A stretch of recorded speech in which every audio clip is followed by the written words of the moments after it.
Salut, bienvenue sur la chaîne du Traqueur des livres. Aujourd'hui, je vais vous parler de ce roman-là, Ne lâche pas la main, de Michel Bussy, coup de cœur, aux éditions Pocket.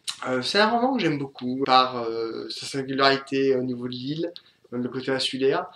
J'aime aussi l'écriture de Bussy, le rythme.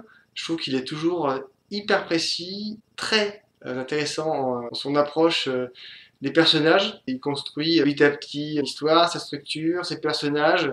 On est sûr qu'à chaque fois, il avance ses pions, il nous entraîne vers différents rebondissements. Et à chaque fois, il se sert des personnages et de tout ce qui l'entoure pour donner encore plus de corps, encore plus de force à son récit. J'ai passé un bon moment à le lire, c'est un vrai coup de cœur du tracker. Martial passe ses vacances en famille avec sa femme Yann et sa petite fille de 6 ans, Sofa, dans une île paradisiaque. Tout se passe pour le mieux quand Yann disparaît.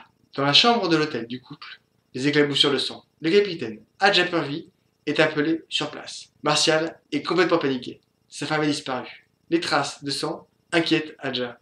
Renseignements pris auprès des personnels de l'hôtel, le mari serait sorti avec un chariot dans lequel sa femme aurait pu se trouver. D'ailleurs, Martial ne semble pas leur avoir tout dit. Avec Christos et son équipe, Hadja encercle l'hôtel pour arrêter Martial. Peine perdue. Il s'est envolé avec sa petite fille de 6 ans. Furieuse, Hadja déclenche les recherches. Un gigantesque filet est jeté sur l'île pour arrêter Martial et sauver Sofia.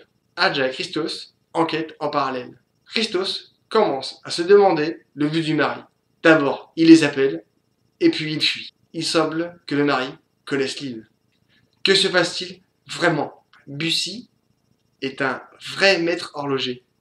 Il construit, au fur et à mesure, comme un architecte, une histoire, et comme un horloger, ça se passe parfaitement, tout s'imbrique, tout tourne au fur et à mesure, les heures passent, et à chaque fois, on suit le mari à travers les yeux de sa fille, on regarde parfois à travers les yeux du mari. Chaque situation est mise d'une telle manière qu'on ne voit que ce que l'auteur décide que nous voyons. C'est ce qui donne aussi au récit cette diversité, ce réalisme. En même temps, on sent qu'il connaît bien l'île, qu'il connaît bien ce qui se passe, comment ça se passe. J'ai trouvé ça vraiment sympa, un bon moment passé. C'est du Bussy, c'est bien construit, bien réalisé. L'auteur construit bien, on prend du plaisir à écrire. Il nous le transmet et Bussy, j'ai pas forcément tout aimé de lui. Ça dépend beaucoup de l'histoire et du lieu aussi qu'il traite. Le lieu m'a plu, l'histoire m'a plu, les personnages m'ont plu. Ça donne un coup de cœur. J'espère que vous le partagez avec moi. Donc likez, commentez, partagez.